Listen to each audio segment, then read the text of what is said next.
What's up? Kaya tayo guys. Hindi, ito muna. Guys, so medyo tanghali tayo talaga nagising ngayon. Alam nyo ba kung bakit? Kasi kami hinihintay nagpamasahe ng katawan. Buong katawan guys. Kaya na! Sarap guys, so meron tayo ditong pork steak. Kurang mo ng monster. Go, isa pa pizza.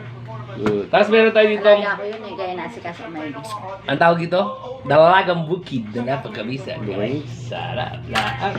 Siyempre meron tayong pambalansing pipino at kamatis na mabisa. So ayun yung ibig sabihin ditong ulo guys. Akin to.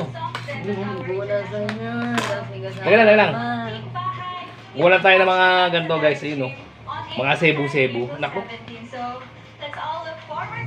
Sebu-sibuyas guys. Hindi lang. Tatak na.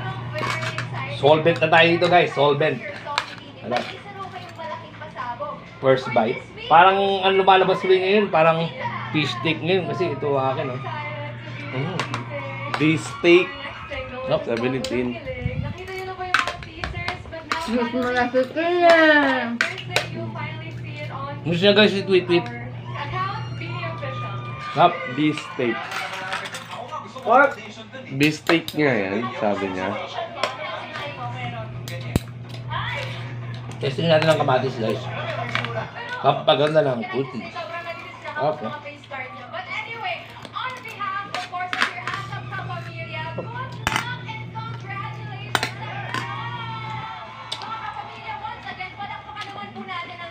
Ito yung mabilita.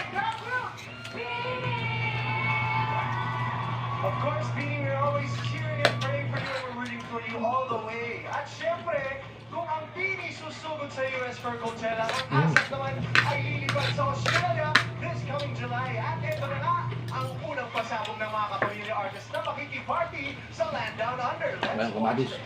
Beef steak.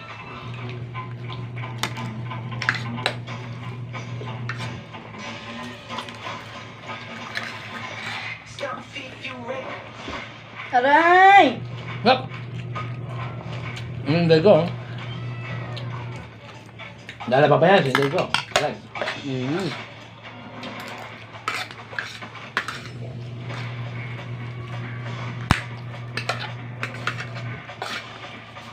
Last one guys, yung ulo yun, no?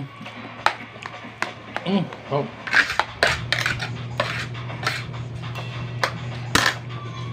Stop. Sabi na